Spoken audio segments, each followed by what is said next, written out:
Vicky writes, I'm trying to become a fashion and beauty blogger and earn money from it full time, but I have some kind of mental block and procrastination problem when it comes to actually pushing myself to do anything related to that goal.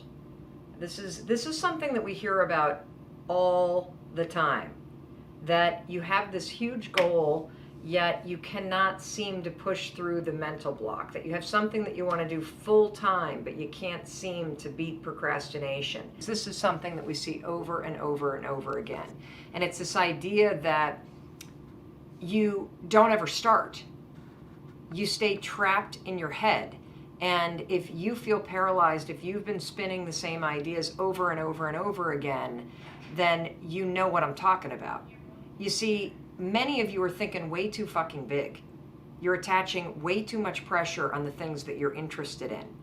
Until you start blogging about fashion, you won't even know if you like it. So thinking that you have a dream about doing it and thinking that you have this grand plan that you're going to do it full time, it is a complete and utter waste of your time to be dreaming that big. And let me tell you why. Because oftentimes, if you're the kind of person like Vicky that's getting trapped up here, the bigness of what you're thinking about is what's stopping you. What I want you to do if you're in Vicky's situation is I want you to stop dreaming and I want you to just start doing small things. I want you to go back to curiosity and less into crushing your big goals. The thing about life and business and success is that you have to be willing to start. And for people that procrastinate, starting is the hardest part. For people that worry, for people that think too big, starting is the hardest part. Folks that study procrastination talk about the fact that the only way to beat procrastination is to create what they call a starting ritual, which is a way to push yourself to get started. Because all the research shows that if we can push you to get started on something, you'll likely keep going. So, Vicky, the only way to get out of the mental trap is to stop fucking thinking and actually start doing it.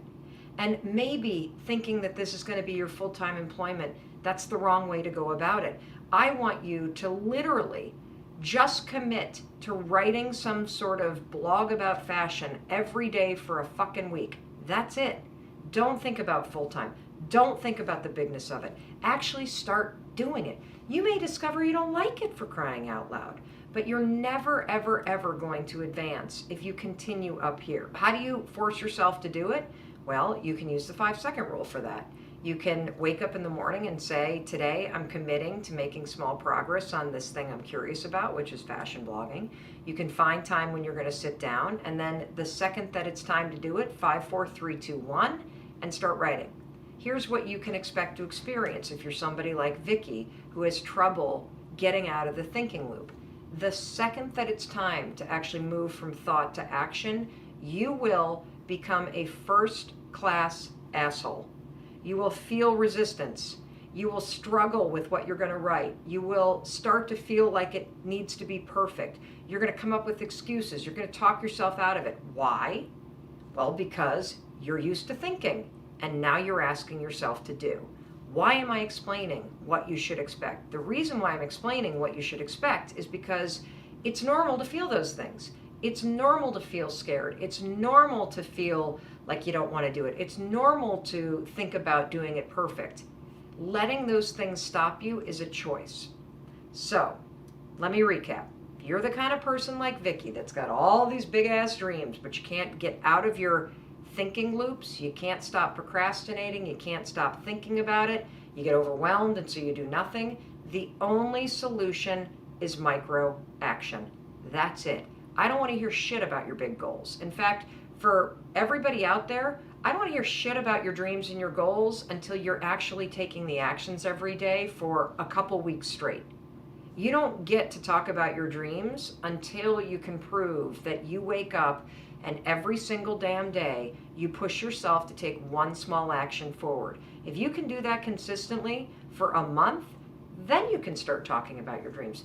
Then you can start talking about how you make money at it. Then you can start talking about how you build skill around it. But until you can actually get your ass out of bed and make the commitment to yourself to do the actions required to become a blogger, or to be a blogger, not become, to be a blogger, to be somebody that's in the restaurant business. You're just all talk. That's all I got to say on this. Today, we're going to focus on the components of a $1 million morning routine. And these are all based on research.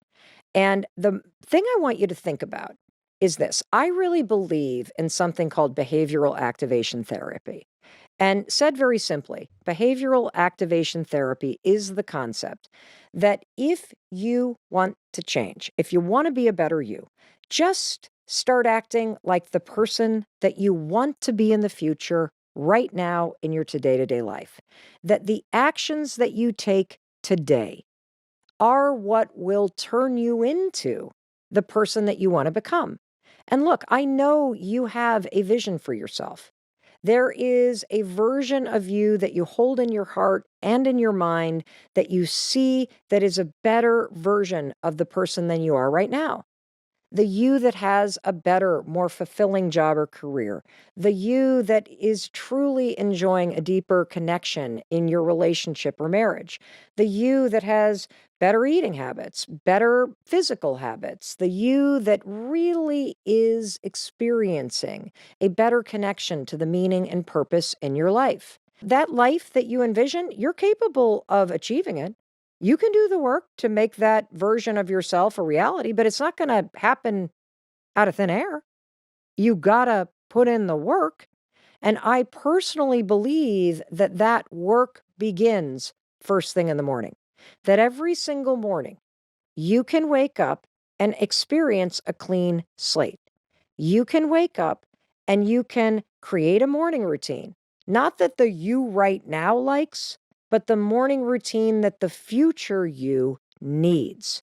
And the bottom line is, whether you consider yourself to be a morning person or not, a morning routine is essential. A morning routine is like the first domino. Let's just agree that every single day of your life, you wake up and you have the opportunity to create a new experience in your life. And that first series of decisions that you make, which are basically your morning routine, it's like the beginning domino that falls. And if your morning routine sucks, like my morning routine used to suck, the first domino that falls in your day is procrastination, stress, anxiety, depression, suckiness. And that tends to trigger a whole lot more of that. Now, let's talk about the other option. Have you ever had a morning where you rolled out of bed because you had to be somewhere? You actually met a friend at the gym, and the exercise class was not only not that bad, it was kind of fun, and you felt really energized and proud of yourself for going? And you were set up for the meeting that you had, you were prepared. What's it like when that domino falls? It feels good, doesn't it? It makes you feel confident and alive and proud of yourself. It kind of creates this energy and this motion in your life. And that brings me to a simple statement. The solution to almost all the problems in your life is your morning routine. If you were to get serious about creating a morning routine that makes you feel like $1 million, that sets you up with the structure and momentum and positive choices that act like a domino, that send you into your day feeling like you have started the day off with a bang, checking the right boxes, getting it done, feeling proud, putting yourself first. Imagine how the rest of your day flows. You see, how you set your day up is how it ends up. Say it again. How you set your day up is how it ends up. And if you are serious about making more money or making change stick or getting things done or just feeling happier or finally learning how to put yourself on the list, let's get laser focused on your morning routine. Because when you get laser focused on your morning routine and setting yourself up for success from the get-go, it's pretty amazing what flows from there. And so before we get into the components of my $1 million morning, I want to tell you about the old Mel. And for those of you that listened to the episode that we did about how to create an evening routine that truly sets you up for success in the morning, you have heard part of this, but the old Mel was a complete flipping disaster. I don't even recognize the sad sack of a human being that I used to be. I was addicted to my excuses. I was addicted to my alcohol at night. I was addicted to feeling miserable and to complaining about my problems. In fact, you want to know the first decision I made every single day for years, decades, in fact? The very first decision that the old Mel Robbins used to make, I'd hit the snooze button. Now let's just stop and unpack that, okay? You wake up, the alarm goes off, the sun is out, you have a brand new day in front of you. There are people around the world that died in the middle of their sleep last night. They didn't get another day. But you, my friend, you got another day. And instead of waking up, getting up, making the most of the next 24 hours of your life, you know what the old Mel Robbins used to do? Hitting the snooze button is procrastination in its biggest form. But you're not procrastinating on a paper. You're not procrastinating on a project. You're not procrastinating on a call or a chore. You're procrastinating on your fucking life. You're basically going, the first decision I'm going to make today in this miraculous thing called life is to not do it. I'm just going to avoid it altogether. I have the option to make the most of this time. I have the option to put myself first. I have the option to move my body, to practice mindfulness, to go outside and listen to the birds. But you know what I think I'm going to do? I think I'm going to procrastinate. I think I'm going to avoid it. I think I'm going to roll over. I think I'm going to just opt out. And for me, I can now see that since the first decision I made was to avoid doing what I needed to do, it's so fucking obvious why I was a chronic procrastinator, because I began every day like that. And as you hit the snooze button and you avoid facing your life and you avoid facing the day, you're not feeling confident. You're not feeling energized. You're not feeling in control and empowered. You are basically embodying your excuses, your fears, your anxiety, your frustration, your fatigue. It all begins with the decision you make first thing in the morning. I believe that. And the reason why I'm being overly dramatic about this is because one of my biggest problems in life is that I avoided the hard stuff. I had a million reasons why I couldn't fix things or get a new job or pay off my bills or why I couldn't make things better or why my husband was to blame. And so if you're sick of your excuses, if you're sick of snoozing on your dreams, if you are sick and tired of letting procrastination and doubt and overthinking and anxiety run your life, let's talk about your fucking morning routine. Because let me tell you what the life of a chronic snooze button person looks like. It begins in the morning. You hit the snooze button 4 or 5 times. That was me. I'd stare at the ceiling, think about my problem, snooze, snooze, snooze. And the rest of the day, guess what else I was doing? Snooze, snooze, snooze on the problems. Avoiding the phone call I needed to make. That's hitting the snooze button on that. Avoiding the networking I needed to do. That's hitting the snooze button there. Avoiding the hard conversation I needed to have. That's hitting the snooze button there. Blowing off the gym. Another snooze button. It's not just about how you wake up. It's how you wake up, how you set up the day. That's how it ends up. The snooze button, that is just one example of the series of disastrous choices I would make for myself. Whether it was hitting the snooze button 5 or 6 times, waking up late, not giving myself enough time, skipping breakfast, never having time to exercise, never being organized about anything. It was just honestly a nightmare. And I always say you are one decision away from a different life. And one of the things that has changed my life is deciding that I didn't want to do that anymore.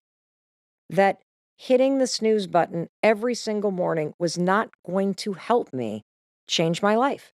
So when I finally got serious about first getting out of bed, and then secondly, creating a small series of promises that I make and keep to myself every single morning,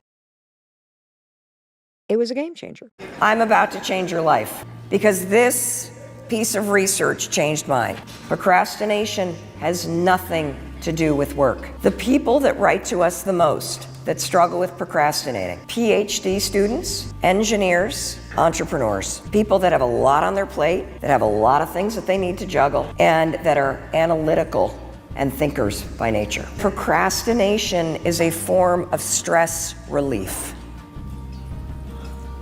What are you stressed about? I want to get out of this business of real estate. I want to retire in the next 5 years, and I can't because I have not saved up. I have not gotten the money that I need to do that. Bingo, and it makes you upset, doesn't it? Yeah. How many of you can relate to that? She said that what's stressing her out is she wants to retire. She hasn't saved up enough money.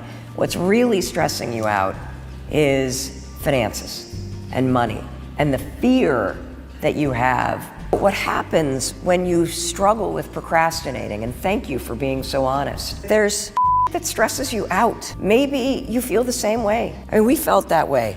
I know exactly what you're talking about. You carry around this dark cloud because you don't think you're gonna make it and you're stressed about money all the time. Or maybe your mom's health is declining and that really stresses you out.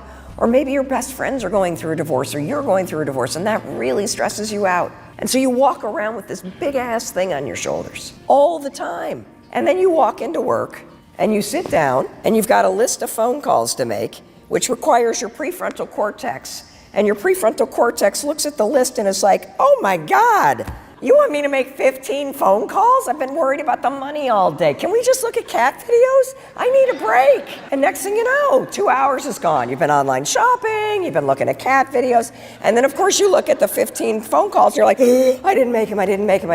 The research on procrastination is undeniable, it's black and white. Number one, all of you that procrastination's not the issue, it's stress. You're procrastinating to give yourself a little break at work. It's sort of like taking a smoking break almost, you know? You're just taking a break. So number one, because you're all stressed out and procrastinators are very hard on yourselves, this is gonna sound super stupid, but you gotta forgive yourself. You have got to actually have a talk with yourself where you feel yourself starting to procrastinate, you go, look, I know I really screwed up. I know I'm in a mess financially. I forgive myself. I'm just gonna do the best that I can.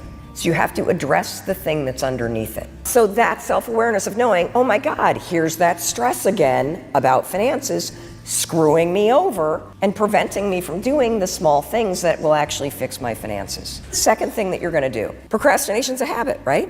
You get triggered by stress, the habit is to procrastinate. So when you get triggered by stress, your new habit is, oh, there's my stress again. I'm gonna actually tell myself, okay, you've done the best you can. It's okay, we're gonna do a little bit today. You're gonna create what we call starting ritual. A starting ritual is something that pushes you to start. The best one on the planet, the 5-second rule. So you've said, okay, there's my stress again. I forgive myself. Now we're gonna 5, 4, 3, 2, 1. I want you to only work for 5 minutes. That's it, 5 minutes. Make phone calls for 5 minutes. Here's what we know based on the research. 80% of you will keep going. The trick is starting. You see, I want to break the connection between the trigger, which is stress, and the response, which is procrastination. And whenever you feel stress, which is normal, you have a choice. Here's that gap. In 5 seconds flat, the habit of procrastinating and beating yourself up will take over. Or you can close the gap, 5, 4, 3, 2, 1, and you can make a different choice. I'm just gonna get started. I'm just gonna be okay with where I'm at, and I'm just gonna get started. Got it? Good. Today, we are talking about an awesome topic. We're talking about none other than procrastination. Why do I want to talk about procrastination with you today? Well, because this is a topic that I have a lot of experience with. I used to struggle with procrastination profoundly. I still do some days. And every single time I talk about the topic of procrastination, the research, the science on social media, you guys go crazy. I mean, this stuff goes viral. And even when I'm working with major brands like Starbucks or Microsoft, or just last week I was in San Diego speaking at this secret event for a company that is in the human genome sequencing space. I mean, really cool stuff. At some point, everybody has a question about procrastination or is struggling with it and seeking tools that they can use to stop procrastinating and be more effective and more focused. And honestly, this is such a big topic and an important one. I'm kind of surprised that you and I haven't talked about it yet. I have the 5-second rule book right here on my lap because I even wrote and researched an entire chapter about procrastination for this book. So I love teaching this topic. You're going to love what you're about to learn because everybody struggles with procrastination. I've already admitted I'm a former chronic procrastinator. You've heard all about the all-nighters I've pulled in college. I want you to know you are not alone. And I want to say right up front, the reason why you struggle with procrastination is because you're thinking about procrastination wrong. I used to do the same thing. And so today, you're going to stop beating yourself up, and you and I are going to get to the root of what's truly going on when you struggle with procrastination. And by the end of the episode, instead of saying to yourself, why can't I just make myself do this? You're going to change the question. Because you're no longer going to think there's something wrong with you. Why can't I just get this done?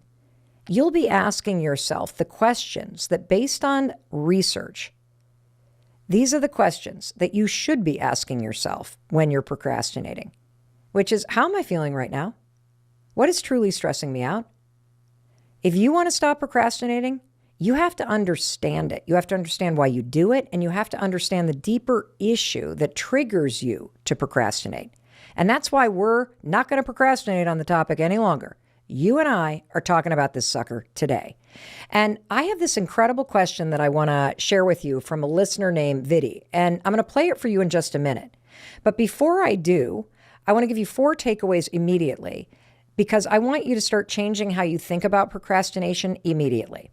So rule number 1, stop labeling yourself a procrastinator. You are not a procrastinator. You have a habit of procrastinating. Big difference. When you call yourself a procrastinator like I used to, it becomes part of your identity. And procrastination is not a personality trait. Procrastination is a broken pattern of behavior that you need to understand, and then you need to fix it and replace it with something better. And you may be the kind of person right now where procrastination is chronic in your life. That's okay. That just tells me that the stress in your life is also chronic. And so today, whether you're just kind of procrastinating on the little things or you're so stressed out because you constantly procrastinate on the big things, you are going to get simple tools to change this. And you're also going to take your power back. And that brings me to takeaway number 2. There are 2 kinds of procrastination. There is destructive procrastination, which is what we're going to focus on, and there's productive procrastination. And when I learned about productive procrastination when I was researching the 5-second rule book, I was relieved because it's helpful when you consciously choose to take a break from something in order to clear your mind. Like, for example, if you're working on a really hard project and you decide to go outside and get some fresh air and take a walk and relieve the stress that you're feeling before you come back, that kind of avoidance or delay is conscious and it's productive. But we're going to focus on the destructive procrastination, okay? And that's the kind of procrastination that you might not even realize the extent to which you're doing it. It could be micro procrastinations that you're engaging in all day, like the fact of that you waste hours on social media, probably every single day. And by the end of the week, you're shocked to learn how all those tiny little micro delays added up to a whole lot of wasted time, or whether the kind of destructive procrastination that you do is pretty major. You know, when you're actively avoiding something big, like your dissertation that you need to finish, or the application that you need to fill out, or posting videos on your YouTube channel, or making sales calls, or in the case of the listener that you're about to meet, who is an artist, procrastination is eating her alive. Because every single time she sits down as an illustrator in the morning to work on her portfolio, she can't do it. Just listen to Viddy talk about how this happens. Hey Mel, first of all, thank you so much for selecting my question. I was beyond happy to see your mail. So, my name is Vidhi. I am an illustrator by profession and I absolutely love drawing. But what's been happening for quite a long time now is more than enjoying the process, I am worried about not being able to do a good job with it. Before I even start, I am worried about the end product. Every morning, I cannot wait to sit on the desk and start drawing. But the moment I get in that chair and I have to start drawing, oh my God, Mel, the level of anxiety and doubt and fear. It's like I bury myself deep with all the excuses one can find in the world. And by the end of it, I am so exhausted and tired with all the negative self talk. I have absolutely zero energy left to do anything. I just want to get in bed and never get out. Ah, I just love her. Vidhi, thank you for that. I just want to reach my arms out. I don't know if you can feel this, Vidhi, but I am sending you, we are all sending you this big virtual hug. That is so frustrating. And I can relate to that. Can't you relate? It's almost like anguish in your voice. When you're in a situation where there is something in your heart that you know you need to do, or like Vidhi, this is a calling. She's an artist, an illustrator. You can tell how deeply she cares about this, how much she wants to do this. And you may feel that way about the business that you're running or the program that you want to apply to. You know, I feel this way about something that I need to do. It's not a calling, it's something I need to do. And that is, I have got to book an appointment to go see a doctor about my hormones. And I was sitting there this morning. I've been thinking about this for a long time. And as I'm sitting here talking to you, my pants are so tight. I'm looking at this kind of hump in the center of my pants. And half the time, my zipper, I notice, is kind of dropping down about a third of the way. I call this hump my breadbasket. And I hate it. And I think about it every day. I think about it every day because when I pull on my pants and I have to zip my pants up, I have to like stick my rear end backwards and sort of suck in to get the zipper of my normal pants up over the breadbasket that I have developed. And, you know, I'm 54. I'm going through some hormonal changes. And what I'm realizing, and I'll unpack this as we talk about the research-backed ways to deal with procrastination, is I'm really triggered by this. I'm really triggered by this because it's a reminder that I'm getting older. It makes me feel like I'm not in control of my health or my body.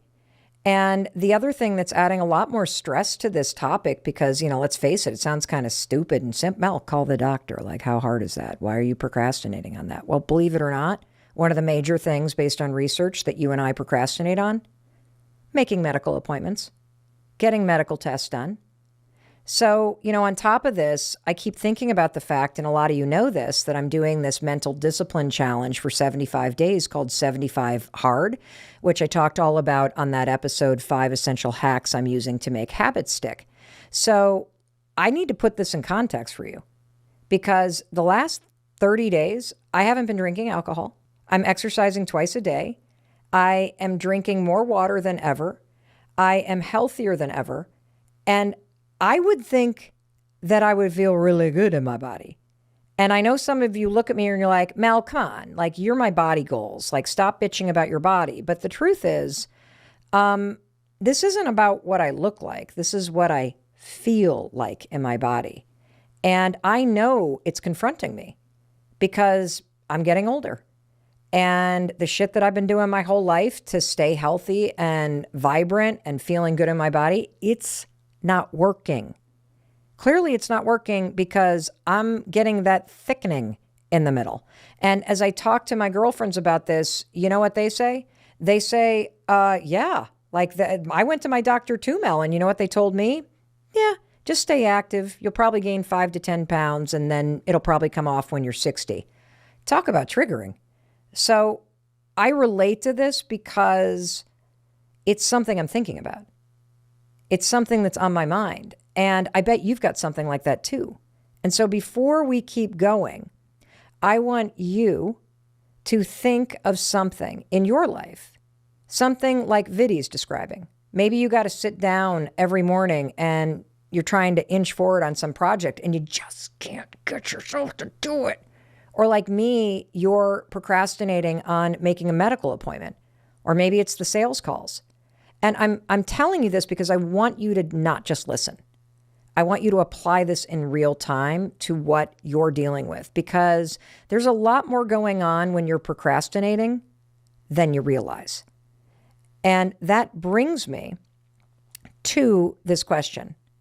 And, I realize that by confessing this to you, you're probably thinking, how could you possibly be teaching me about procrastination if you are engaging in it, Mel, and you're confessing this to you?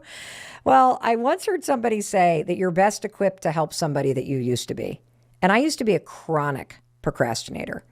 And I now know what you're about to learn. And so I can spot this stuff immediately. And it's also why I know that there's a whole lot more going on as to why I've avoided calling the doctor to date than just calling the doctor. I hate getting older. I hate feeling like I'm not in control. And we're going to unpack all of this, which brings me to the third takeaway about procrastination. And that is, you can learn how to stop procrastinating. And I want to say this very loud and clear to Viddy and to you. You are capable of this. You don't lack willpower. You're not lazy. You're not stupid. There's nothing wrong with you. Can we be honest as friends? You can fill out the financial aid forms. You can train for a marathon. You can repair your marriage and get to therapy. You can get to the doctor. And you know what else you can do? You can stop beating yourself up about this, and you can stop making yourself wrong. Because right now, you're about to learn something. You're stuck in what researchers call a procrastination cycle. This is this vicious cycle because you don't understand procrastination. Neither did I. That's why my chronic procrastination spun out of control until I learned everything that I'm about to teach you. And that brings me to the fourth takeaway. Every single time you're procrastinating, it's being triggered by stress. See, that's the crazy thing about procrastination. It has nothing to do with what you need to do. Procrastination, defined in the dictionary, is avoiding or putting something off, delaying it. But when you look at the research, and we're going to dig into that in a minute, the way that researchers define procrastination is that you are avoiding stress. That's what you're avoiding. You're not avoiding the application. You're not avoiding the illustration. You blow off things that take brain power because you are trying to avoid stress. Procrastination is the attempt to feel better in this moment. And strangely, what you're about to learn is that when I walk you through this 3-step research-backed technique that you're going to use every single time that you catch yourself procrastinating, is that procrastination is triggered by stress. That's what it's about. I'm going to say that again. Procrastination is a habit that you have learned and that you repeat whenever you feel stressed. And this comes from research from Dr. Timothy Peichel at Carleton University. His definition of procrastination is this: a subconscious desire to feel good right now. And he shares that procrastination, it's just all about stress. And I'm going to unpack this for you because when you first hear that, wait, procrastination is a subconscious desire to feel good right now? How the heck does that make sense? I mean, Viddy really wants to draw, Mel. So wouldn't it make sense that she'd feel good if she were drawing? Sort of. And I'm going to explain this. It makes sense intellectually, but when I unpack how stress is triggering you to stop doing something that you care about or that you need to do, this is all going to be like, holy cow, why didn't I hear this sooner? So I'm going to give you an example. But I want you to understand that that stress that is triggering you to procrastinate, it could be something going on in your life right now, or it could be deep-seated stress, like childhood trauma. It could be anxiety or depression or something in your past that you haven't dealt with, a situation that you're worried about that's completely unrelated to work or to the things that you need to do. It might just be the relentless pressure and stress that you feel because you are so hard on yourself. I mean, you haven't even met Viddy, and you can hear in her voice. The woman beats herself up all day long. Talk about stressful. And that's why I'm so excited to be able to teach this to you today. It's why I love this topic so much, because when we talk about procrastination, we're not talking about getting shit done. You're going to get shit done as a byproduct.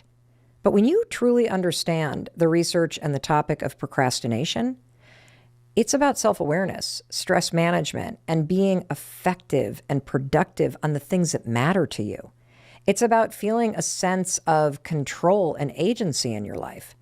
So let's really unpack what it means when I say that your habit of procrastinating is triggered by the stress in your life.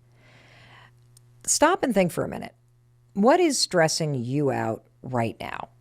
I just kind of talked about the breadbasket, getting older, that kind of stuff. But let me stop and think, I'm stressing about the fact that my parents are getting older.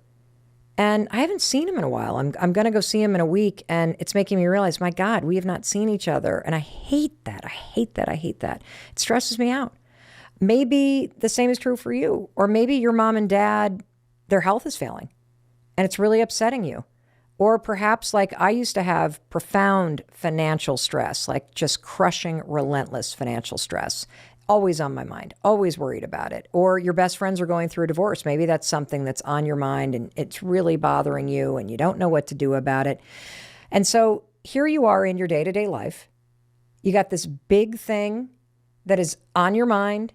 You carry it around like a backpack of stress. You're thinking about it all the time.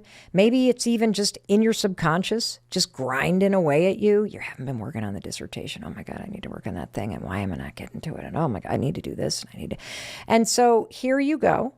And like Vidi, you sit down and there's something you need to do.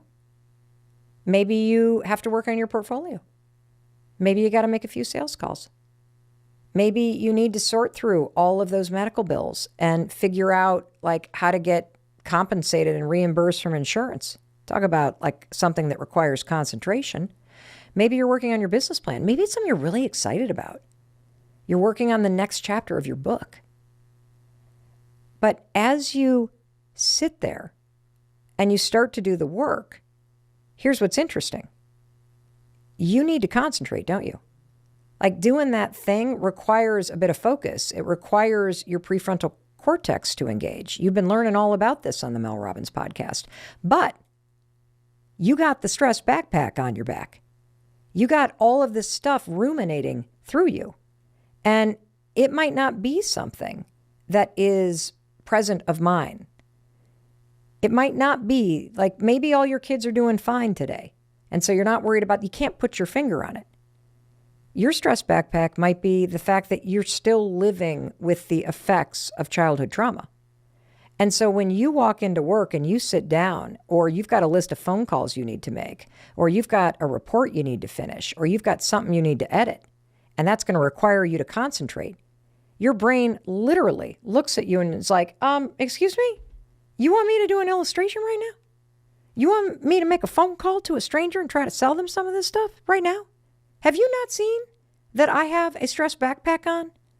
You want me to focus on 15 phone calls when I've been worried about how I'm going to pay my bills all day and what mom's going to do? Can we just look at some cat videos or some memes or some TikTok dance trends? I mean, I need a break. And then all of a sudden what happens? Next thing you know, 2 hours have gone. You haven't made a single phone call. You haven't drawn a single thing. You have not even cracked open the folder with a financial aid application in it. You've been online shopping. You've been scrolling through TikTok. You have been texting people mindlessly. You've been looking at social media. And then what happens next? You go, oh my God, holy cow, it's already 3 o'clock. I didn't do any of this thing. And next thing you know, holy cow, you're even more stressed out. And let me go back to that example that I said about micro procrastination, which is the number of times you pick up your phone and you mindlessly just check out. And you start scrolling on social media. I often will look at my daughters as they're just like, it doesn't even make that noise, but I would imagine they're going through it so fast. I'm like, what are you doing? Nothing. Taking a break from life. And it feels like you're doing something, right? Because you're like, but you're doing this because you want to check out for a minute. You don't want to have to think about anything. You don't want to have to focus on something. Why? Because your brain and your body's already taxed.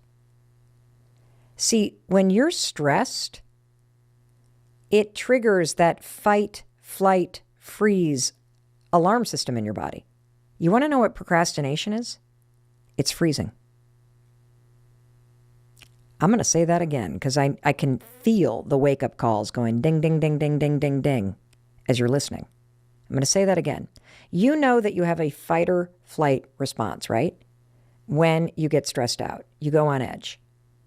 There's also freeze when you're stressed. You feel paralyzed. Procrastination is a form of freezing. Let me explain this. See, life triggers you. A bill arrives in the mail or in your inbox, and you're thinking, how the hell am I going to pay that?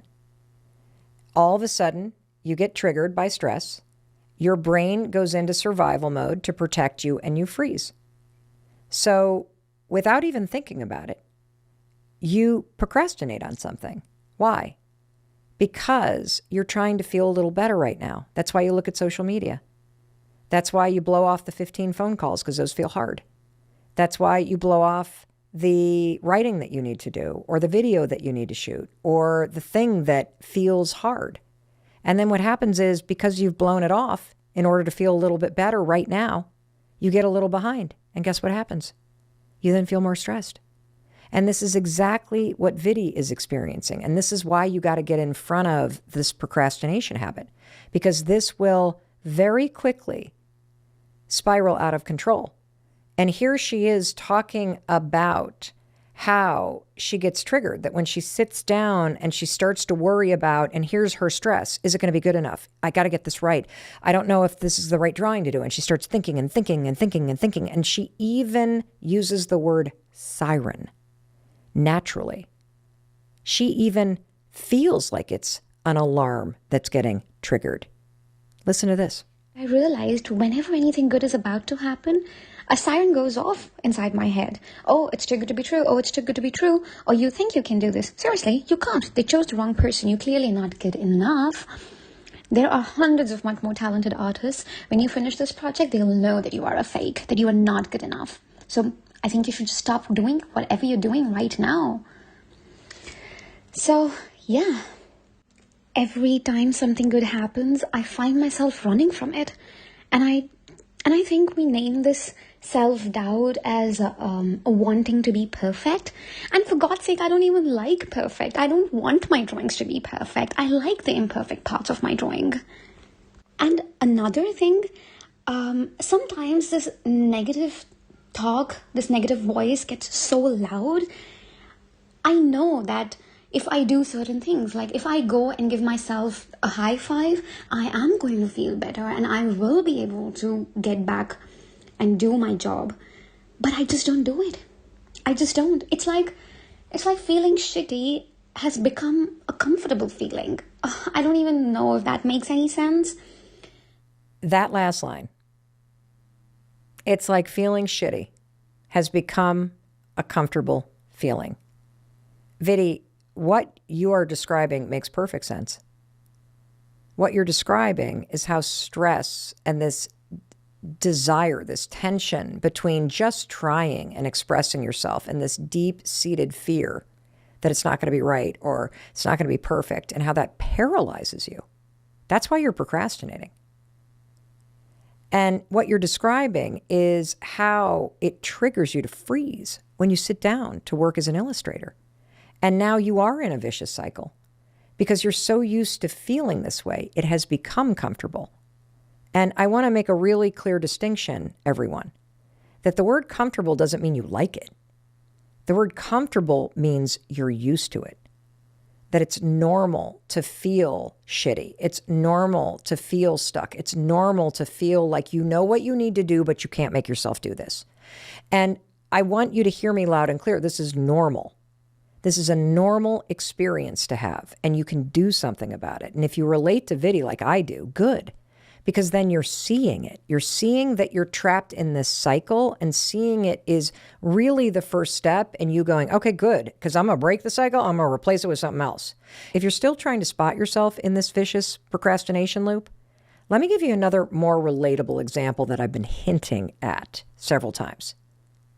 How many times have you had that experience where you're going to bed, you're brushing your teeth, And you start to feel stressed out as you're going to bed because you reflect on the night and you think, oh my God, I just wasted the whole evening.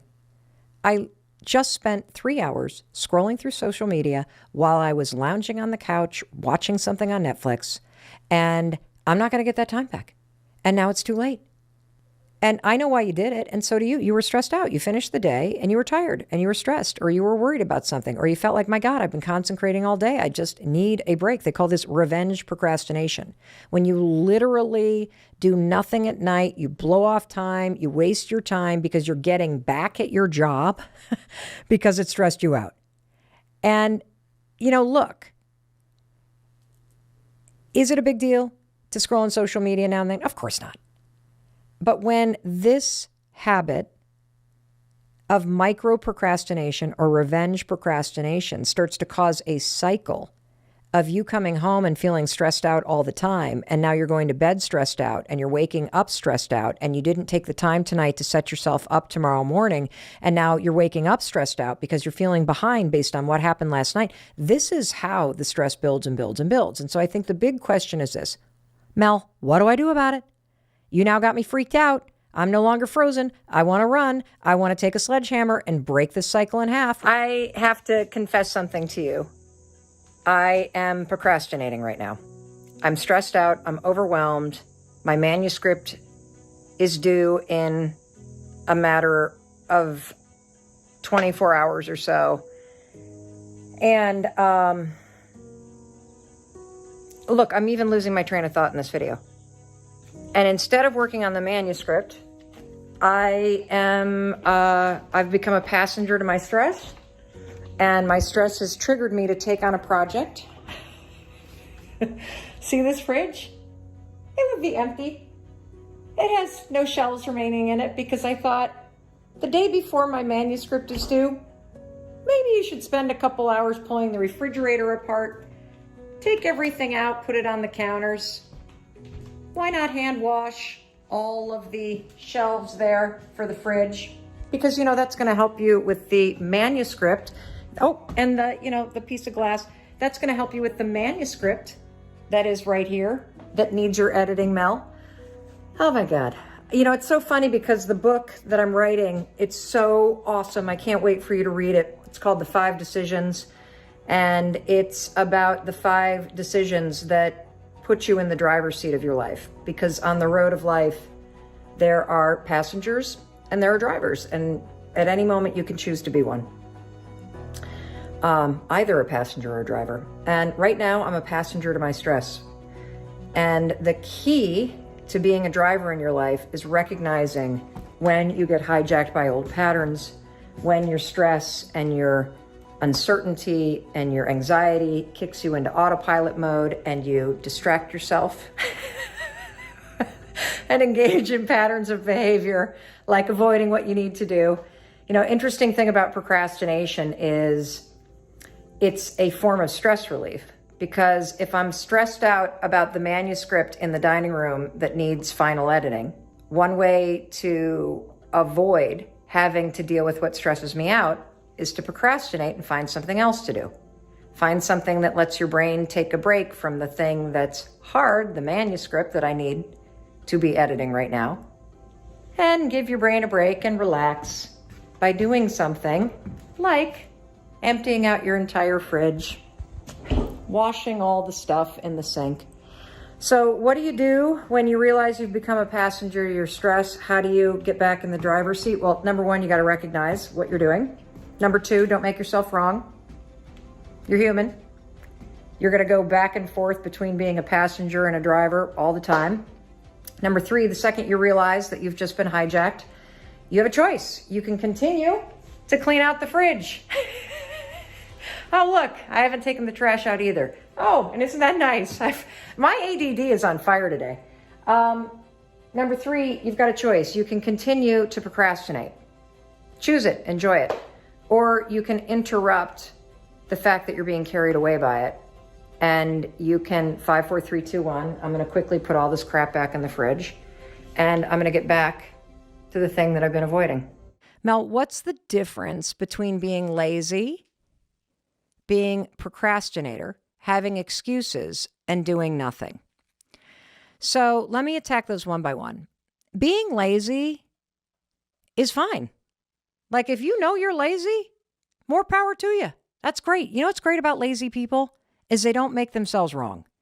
You know you're an overachiever if you beat yourself up when you're not doing everything that you need to be doing. People who are truly lazy do not give a damn about the fact that they're not doing anything. You know people like this. They're not motivated. They don't care. They're not looking to change the world. They don't care. And here's the thing that I feel about human beings. If it works for you, do it because it's your life. Nobody said that you have to go change the world. If you enjoy your life and you consider yourself to be a lazy person, you're winning at life because you enjoy it. And so we could all learn something from lazy people because people that are truly lazy have no problem being lazy. So that's number one. Number two, procrastination.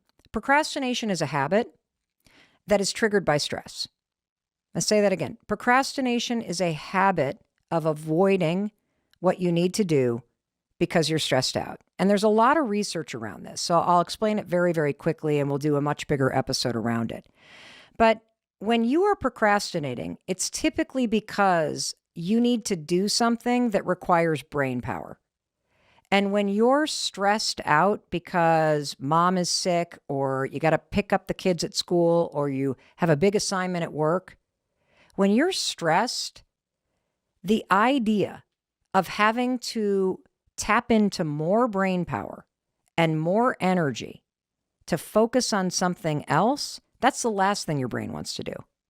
And so your brain is going to want to avoid working on that project or avoid cleaning out the back bedroom or avoid having the hard conversation or avoid the research paper. Why? Because it's going to require you to focus and tap into brain power, and you're already so stressed because of everything else that avoiding those things when you're stressed becomes a habit. That's all that procrastination is. And there's a simple way to break the habit of procrastinating. Research shows that if you simply force yourself to start the project, like literally walk into the back bedroom that needs cleaning and start cleaning. If you simply force yourself to start, and obviously the 5-second rule, counting backwards, 5, 4, 3, 2, 1, best place to start. 80% of the time, you'll keep going. So procrastination is a habit, okay, that's triggered by stress. The only solution is just start.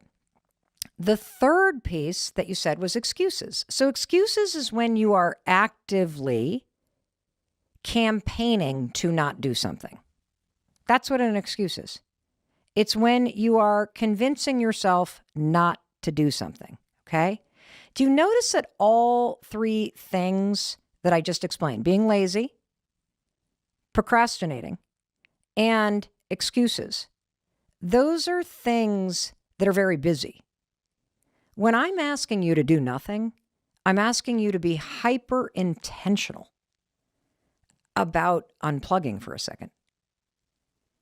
Hyper intentional about removing the stress, removing all of the pressure that you feel.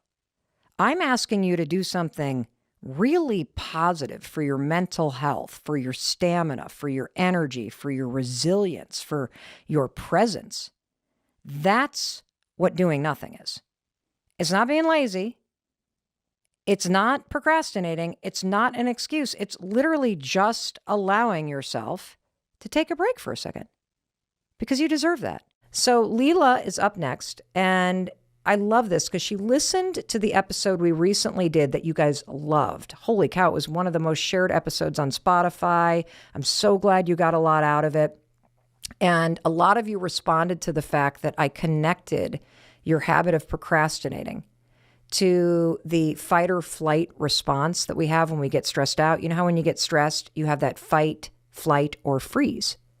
Procrastination is a form of freezing. And so that episode is procrastination, the only way to stop procrastination based on research. Again, we will link to it in the show notes. And Leela had a follow-up question on that, and here it is. Mel, this is a huge thank you. I'm an artist, and also I procrastinate, and I get stressed, freeze, and then end up doing nothing. I heard what you said on the procrastination episode, and I think wearing the stress backpack is super heavy right now, and I plan to shed it today. I need to manage my time better. So now I need to figure out how to get back to my easel and start painting. I can't wait for your next episode. Thanks so much. Leela. Hey, it's Mel, and I just want to talk to you since you're watching this on YouTube. First of all, thank you for being a fan of the Mel Robbins podcast. You have made us one of the top ranking podcasts in the entire world. Please make sure you subscribe to the YouTube channel because it's your support that allows our team to bring this to you at zero cost. And so that's really important. And I don't want you watching this on YouTube while you're driving a car. Will you take me with you by subscribing to the Mel Robbins podcast on your favorite podcast platform? Apple, Spotify, Amazon Music, Stitcher. You can listen on Audible. Anywhere that you listen to podcasts, please subscribe to The Mel Robbins Show. It really matters for a growing show like ours, and it allows us to continue to bring you all this great stuff at zero cost. Okay, let's go back to the show. Leela, I'm so happy you're on our walk today with me and that you shared that, because procrastination is a form of lifestyle overwhelm. And in case you haven't listened to that episode yet, as you're taking this walk with us, when Leela said stress backpack, she's using a term that I used in that episode to basically say all those things that are going on in your life, the things that are causing you stress, whether it's conscious or subconscious, you literally carry it around with you as if all that stress is in a backpack. Joni, my friend who was caring for her mom, backpack of stress. Everybody that you've heard on our walk today, the demands of their life, the pressure that they're putting on themselves, all of that is a stress backpack. And you have one too. And what happens when you feel really stressed out is you can start to freeze. And then what happens when you freeze and you push things off and you procrastinate? You get stuck in lifestyle overwhelm. You're in this vicious cycle of pushing things off and then beating yourself up and then feeling overwhelmed because you're pushing things off that you really want to get to. And so what is the tool here? Because there's a huge lie that you tell yourself when you procrastinate, okay? And I can hear it. And the lie that we tell ourselves is, I can handle this all in my head. That if I think about it, I'm working on it. Not true. Not true. It's one of the reasons why I use that tool of a brain dump all the time, to get it out of my head, to not manage it in my head. Because if it spins in my head, it turns into rumination and nothing gets done. Just like those blank walls, those pictures are not getting done by me spinning thoughts about it. And so the real thing I want you to understand is that if it truly matters, you have to schedule it. Things that matter end up in your calendar. And so one tool that I want you to use, Leela, is ask yourself this. This is a journaling prompt that you can use, everybody, that I just love. How can I make this easy? How can I make this easy? What's the simplest way that you can make it easier to paint? And for me, I'm going to share with you, I have to do the things that are important first thing in the morning. It's not that I'm not an evening person. It's that by the end of the day, I am so wiped out and just gassed. I don't have the stamina or the willpower or the energy to force myself to do things that require energy. David Goggins, who I just love, he has his alter ego, Goggins. Goggins pushes himself and has the mental discipline. And I freaking love that. But I don't want to set up my life so that every night I've saved the thing that really brings me joy. I have to summon up what researchers call, and we've talked about this in other episodes, it's called activation energy. Csikszentmihalyi, who's a famous psychologist from the University of Chicago, studied motivation and flow states extensively and realized that this resistance that we feel to doing things that we've put off, that requires activation energy and getting out of bed, pushing yourself to paint. For me, it's exercise. And if I put off exercise till the evening, it's not happening. It takes me 100 times more energy to drag my ass to that Peloton treadmill at night than it does to drag my ass to that Peloton treadmill in the morning. And so ask yourself, how can I make this easy? Maybe you need to do it at night. Maybe that is easier for you. Maybe you need to do it in the morning. Maybe it's the weekend. Or maybe you need to, if you can afford it, you need the structure of a painting class. One of the ways that I jump-started exercising, and I realize not everybody can afford this, but one of the ways I jump-started exercising was to start taking classes again. Because I would pay for it and then I was motivated to go, and I knew once I got there, I could outsource the motivation to the instructor that would be yelling at me. Maybe you need a friend to do this with you, or you need somebody that's going to be your accountability partner and be really annoying on Saturday morning and text you and be like, hey, did you paint yet? I'm not meeting you for a walk until you did. And you can trade that kind of thing. Like, I think a lot of you know, for example, that I do a lot of the ice baths, where you climb into a really cold barrel of water, or you jump into an icy pond or a river up here in Vermont, or you take a cold shower. Do you know how I make it easy? I do it with Chris, my husband. Chris is like living with a monk. The dude is so stoic. He just kind of climbs right in there. No big deal.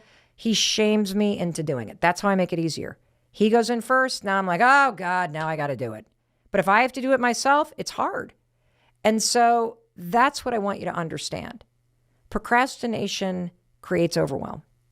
And chronic procrastination creates a vicious cycle that becomes lifestyle overwhelm. And so understand that. And that's huge that you understand that. And then the second thing I want you to do is remember, get it out of your head. Don't manage it there. It's got to get scheduled in real time. And then ask yourself, how can I make this easy? Because you can. And there's no reason why the things that you need to do have to feel so hard. And the reason why they feel so hard, everybody, is because we're not taking the time to go, okay, first of all, am I in a lifestyle overwhelm situation where I need to be kinder to myself and I need to have more compassion for myself and I need to keep reminding myself that this is a marathon and I need a little bit of stamina and I'm not going to be able to get to everything. I remember when I was doing the talk show, I had this experience where most of my team came from Oprah Winfrey's talk show and from her organization. And so I was surrounded by all these people that were super, super experienced. And my executive producer arranged for me to talk to a really, really famous talk show host whose show is no longer on the air. And this guy spent like an hour talking to me, and I'll never forget what he told me. He said, Mel, being a daytime talk show host, doing 175 shows in 6 months, this is a marathon. He said the most important thing that you could do is protect your stamina and be kind and patient with yourself. And you're not going to be able to live your normal life. You're not going to be able to go out to dinner with friends because if you tape 3 shows in a row at CBS Broadcast Center 4 days a week, you are not going to have energy. And by the way, you can't afford to get sick because the show must go on. And so right now, tell your family and your friends that you love them, but you are about to go into a bunker right now, and you are about to focus on this. And then when you come up for air, you will be able to focus on having fun again and being with everyone else. And I think there are times in your life like that. Maybe you're studying for a dissertation. Maybe you are in the middle of applying to medical school. Maybe you're going through a divorce, or you've lost somebody that you love and you're grieving. That is a moment of legitimate overwhelm. And the best thing that you could do is identify it, call it out for what it is, and be kinder to yourself and remind yourself that if you are, you'll have the stamina to move through this. And you will move through this. And there will be a time in your life where you will not feel this way. But for now, it's about putting yourself first. And for those of us that are also struggling with lifestyle overwhelm, it's okay. You now know. And now you have free proven research-backed tools that you can use. You got your brain dump. You got your rule of 3. Remember, it doesn't fucking matter. You can do the photos later. Nobody cares but you. And make it easier. Make it easier. That's it. And this stuff is so powerful. Like it works so quickly. You don't realize how quickly you could break out of overwhelm because, like me, you've probably been stuck in this vicious cycle for so long that it's just the air you breathe. But there is something so much better that's available to you. You can create a better life. And that's why I wanted you to hear from a listener named Michelle last.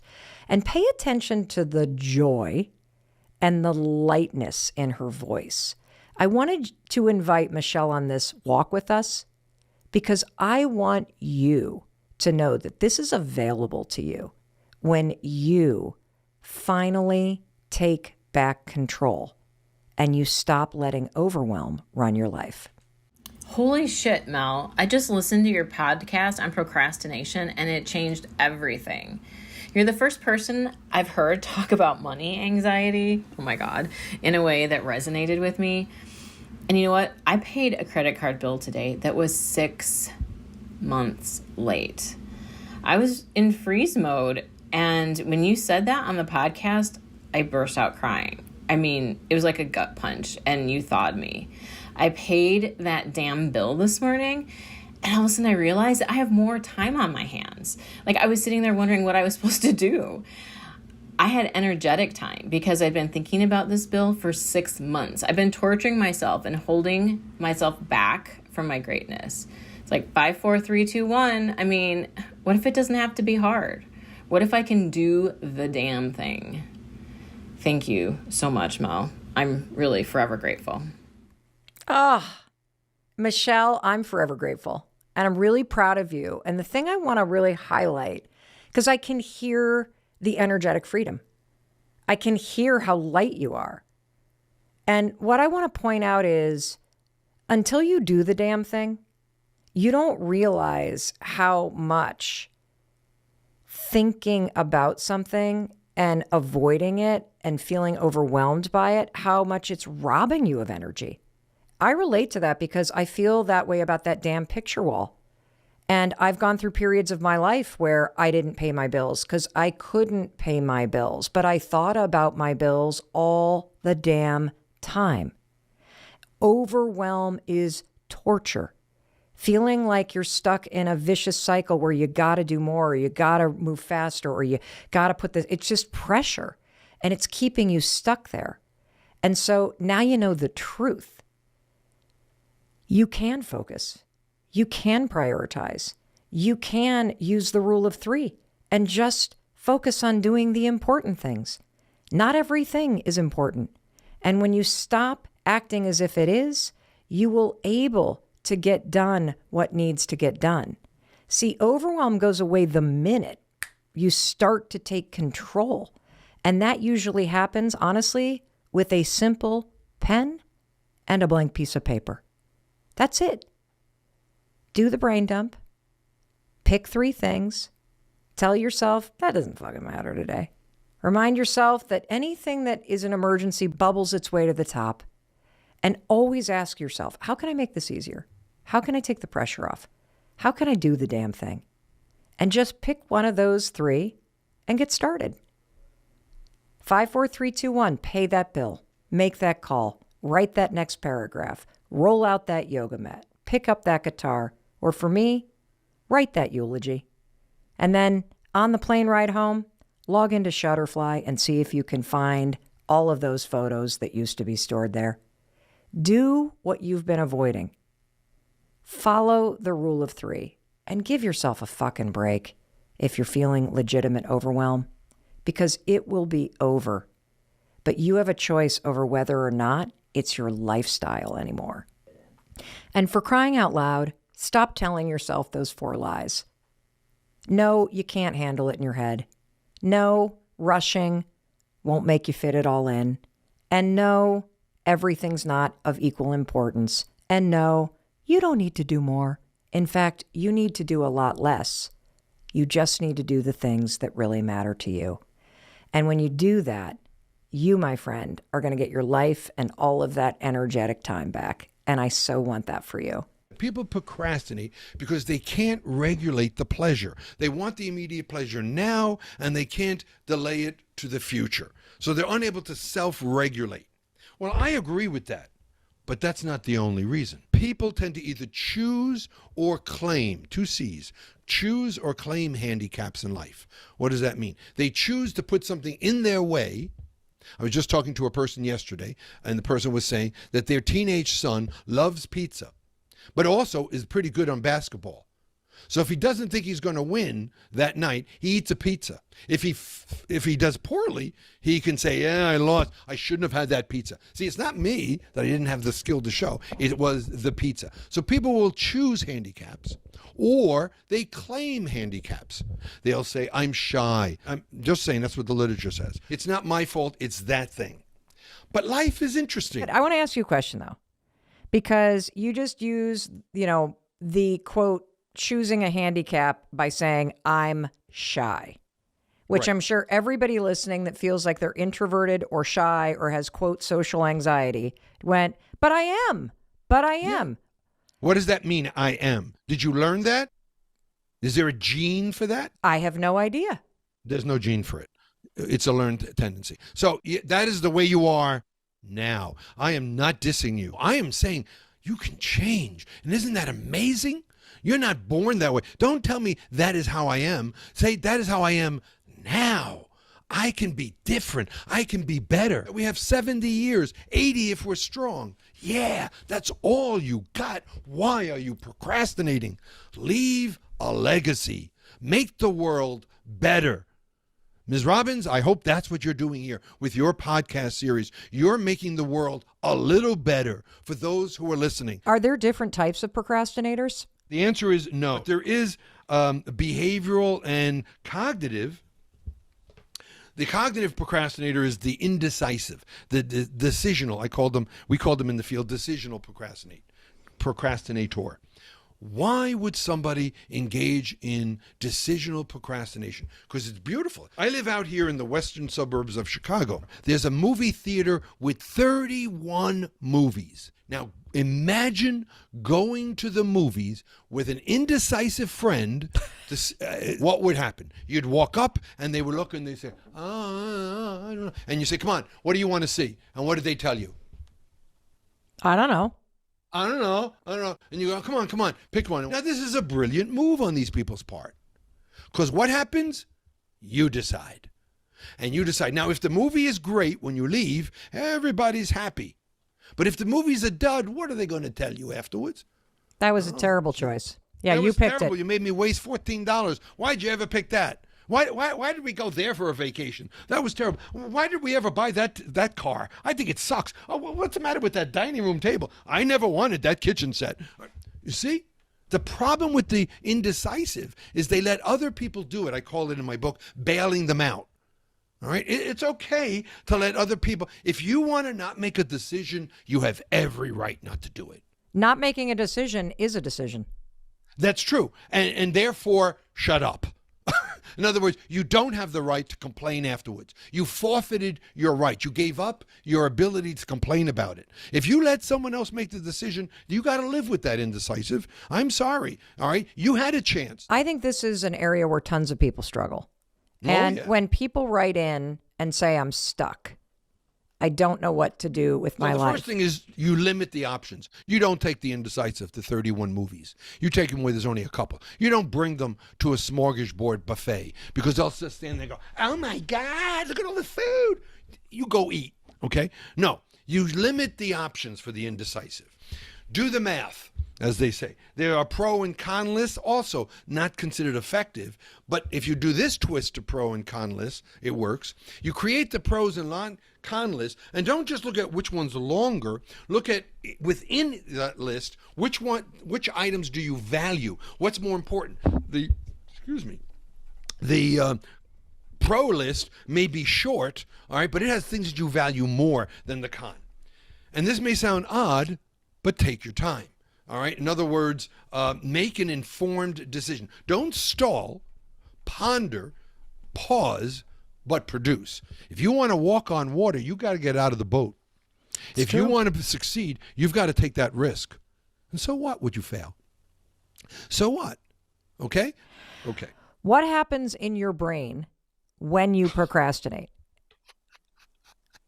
Why are you going there? Okay? We just said it's learned. Why are Okay. you looking for the physiological explanation? Because first of all, we don't know. Okay. All right? And I don't mean to do that just because I'm a pompous butt. It's also the truth. Let's stop turning for the excuse that, there's a brain thing going on, and therefore that's why I procrastinate. If you're going to do that, then you're not going to change, and that's okay. I mean, you have a right to live in misery as one wants to. I think it's incredibly encouraging that it's learned, because I agree Yes. with you. That means you Yes. can change it. And I also heard you loud and clear. Forget the time management crap. Based on the Yes. research, none of that stuff is going to work for you if this is something that you're chronically doing. And you also said very clearly, there is no short list, there is no quick fix, there is no top 10 tips when it comes to procrastination, because this is about the story you've told yourself, the habits that you've formed, and that you avoid, or seek pleasure instead of doing whatever the hell it is that you need to do. And it's become a habit. What's the link between perfectionism and procrastination? There is a link, but they are separate concepts. It all goes down to that failure. You see, that perfectionistic person has to believe that I do well all the time. I've got to be perfect. It could be, as I said, others imposing this to me, society imposing this to me, or it could be I'm concerned about my failures. So again, it's multidimensional. All right. Procrastination is also concerned about the failure. And so I want to avoid it, avoidance strategy that society says is okay. It all has to do with failure and that public image. I think a lot about the person listening and the ache that you live with when you can't get out of your own fucking way. We're in 194 countries. Most of the people listening either can't afford the PhD cognitive behavioral therapy program that you're talking about. And so for a person who really is aching because they are in their own way, they see themselves sabotaging, what can somebody that doesn't have access to what you're talking about do in their own life after Baby hearing steps. this? What are the baby steps?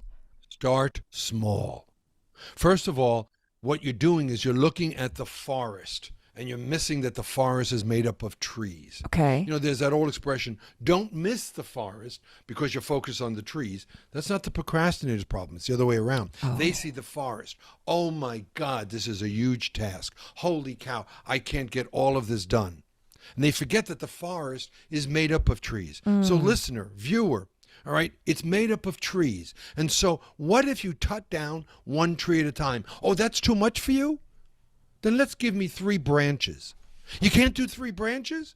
I'll take a handful of leaves. Start small. Do something. And so what if you fail? So what? This is what cognitive therapists would ask you to do. What would be the worst scenario?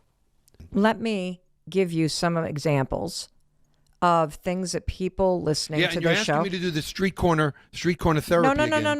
No, I am not. You just told us to look at the trees. That is a concept. And I am on a mission to break down intellectual topics and research and conceptual ideas into tactical takeaways so that somebody knows what the hell you're talking about when you say, you want the cures. I don't want the cures. That's bullshit. What I want is just one step, because I see people writing in every day, listening to conversations between PhDs or people that are talking at a level that is all academic. But when you finish listening to this podcast, Dr. Ferrari, I don't want somebody to feel worse because they don't know what a tree means in their life. And so if somebody writes in and says, I procrastinate on working out, and it's chronic, like this is one thing that really bothers me, what would a tree be in that example? Sure. I take exception. I'm known in 40 years of teaching to take the jargon and to make it the streetwise. I think you do. I'm taking it a step further because I don't have a PhD. I don't think it feel is that either. That's what this is. You don't need to get offended. That's not what I'm talking about. well, I'm you just, threw it I out am there. the advocate for the person listening. Absolutely. And so am I. Who? Okay, I would say that person is giving us that 80%. I'd ask the person first, is this the only thing, is working out the only thing you procrastinate on? Do you procrastinate in other areas of your life? And if they start telling me, well, yeah, no, I do that. And yeah, that's true too. And I don't like to do that. Then I say, okay, now then you're moving from that procrastinator to procrastinating to the procrastinator state, and that's something different. And I understand that many of you can't afford a good professional to help you through that. I understand that. Don't look at it time management. That's one of the, I gave a number of takeaways, but I think one of them is don't think you just have to manage your time. That's not going to work for you. It's like dieting. You'll start in the beginning, but you'll give it up. The person with who doesn't exercise, can you make something you like to do? I said this before, something you like to do, reinforce that you'll exercise. I don't like working on a treadmill. So when I'm on the treadmill, I'm reading my prayers. I know it'll take me about a good 20 minutes to do that, and so I can get at least 20 minutes of exercise. Pair it with something you don't like to do. That would be my street corner answer to that one. Does that help? I think it really helps. When you take that beautiful analogy of you can see the big picture, but you can't focus every day on one freaking tree. Is there something, and I hear all of the advice, the pair it with something that you enjoy, break it down. Yeah, it's all part of self-care.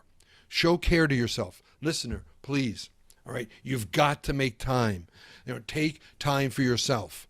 Now, the next day, do a little bit more. Make love a habit of the heart. Wow, last week I only spent 2 minutes on it. This week I'm up to 7 minutes. Now you could say, only 7 minutes. I say, wow, yahoo. That's 7 minutes more than you did before. How do you know if you're making an excuse or you have a valid reason? That is such a wonderful question. Why are you shopping now instead of later? And that was fascinating because I found two categories of these procrastinators, excuse makers. Some of them attributed to themselves. Well, I'm shopping now because I can't decide on gifts. I really don't like shopping. It's really unpleasant for me. So it's my fault, self-reasons. So people will give external excuses, not my fault, that cannot be verified, that cannot be judged by other people. So you say, how do you judge? And so therefore, these people will give us excuses that can't be judged by others to be true or false. So that's fascinating. You know what I found fascinating about that? Is that when you said the excuse is aimed at you, it's my fault. That made my heart sink because when you always aim it at yourself, I would imagine that makes you feel even more stuck or more ashamed or more beaten down. Yes. Make a change. Yes, you're absolutely right. The self-devaluing, the self-criticism, it can be paralyzing and demoralizing and is just not right. People shouldn't be doing that. It'll take you a while, but it can happen. One final question. For someone who's living with or loves a procrastinator. Okay. I'm asking on behalf of my husband who lives with a chronic procrastinator named Mel. Is there any advice or counsel or insight that you have to give to somebody who's dealing with someone like this? I'm laughing because you've touched something personal. It's hard to change them because they're great excuse makers. Goes back to that. They'll always tell you don't understand. They'll pull up something in the past. This is what happened. Don't you remember? How dare you force me? I'm my own person. Don't be a therapist with me. Something like that. They'll throw that one in your face. So it's not easy. Do you have a wife who's a procrastinator? I'm not allowed to say. Okay. She's now in the other room. Going, so I better you're say not anything. supposed to talk about me. That's right. Oh, man. Well, I got to thank you. I really learned a lot. And I love how you don't hold back. No, I do. I really do. I love your passion for this. And Yeah, listeners too. This is passion. This is not rudeness. that's why I can go toe to toe with you, because I'm equally passionate about what I do. And I deeply respect your research and your expertise here. I feel a deep level of hope from your message. Knowing that this is a learned behavior, knowing that society rewards procrastination, knowing that you are completely lying to yourself with these excuses and you are more capable than you're telling yourself, and you are able to make changes. And it begins with you. You can change. And you have given us not only the roadmap for it, but some very accessible things to do and to change. And so I just really want to personally thank you, Dr. Ferrari. Thank you. And you know, you touched on something. I failed is not the same as I'm failure. You know, I'm not failure, I failed. It goes back to that same thing before. I procrastinated doesn't mean I have to be a procrastinator. Life is short, and I can make my life and other lives better, enriching other people's lives. We all procrastinate. We avoid the things that we know that we need to do, and then we spend the rest of the day beating ourselves up. It's amazing. Actually, it sucks, doesn't it? So how do you stop procrastinating? Oh, simple. Just nail yourself to a chair. That's what you do. You tell yourself no booze until you get it done. That works. No, it doesn't. The reason why these things don't work is because most of us don't even understand what procrastination is. I know I certainly didn't. The reason why you procrastinate is not why you think. Procrastination has nothing to do with work. Procrastination is a stress reliever. That's right. It's a tool that you use to give yourself relief from stress that you feel. And the stress that you may be feeling right now might be stressed about money. You might be stressed about your health. Maybe you're stressed about something going on at work or about a relationship that you're in. And the way that this relates to procrastination is you're stressed out, you got work you know you need to do, but instead of doing it, you go online or you watch the highlights of last night's game, or you waste an hour looking at Facebook. And when you do that, when you avoid work, it makes you feel good, but just for a minute. See, this is where we get procrastination all wrong. A lot of people think procrastination is about willpower, or it means that you're lazy. It has nothing to do with that. It's all about your stress. That's why your work ethic or discipline, that's not going to solve this either. The key to stopping procrastination, number one, is understanding what it is. It's a way that you deal with stress. And number two, it's about 5-second decisions that stop the cycle of procrastinating. Because when you change your decisions, you're going to change everything. And here's how you're going to use the 5-second rule to do it. When you catch yourself procrastinating, or you feel yourself starting to avoid what you need to do, use the rule. 5, 4, 3, 2, 1, activate your prefrontal cortex, and then acknowledge. Acknowledge that you feel stressed out. That's the first piece. Then you're going to use the 5-second rule to just get started. That's it, for 5 minutes. That's all I'm asking. Force yourself. I'm stressed out. I get it, but I'm going to work for 5 minutes. 5, 4, 3, 2, 1, sit down and get started. After you've worked for 5 minutes, give yourself a break. Watch all the cat videos you want. I don't really care.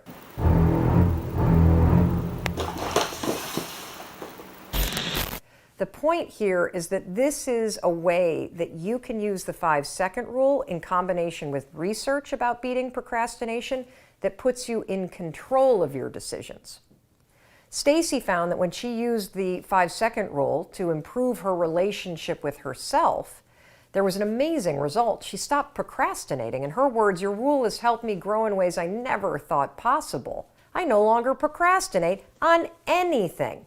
And the same is going to be true for you, because when you understand that procrastination is something that you do when you're stressed, and you also understand that the secret to beating procrastination, which is a habit, is to just get started, now you can use the 5-second rule to leverage all the research that will help you end the habit of procrastinating once and for all. Hey, it's Mel. Thank you so much for being here. If you enjoyed that video, by God, please subscribe, because I don't want you to miss a thing. Thank you so much for being here. We've got so much amazing stuff coming. Thank you so much for sending this stuff to your friends and your family. I love you. We create these videos for you, so make sure you subscribe. Mwah.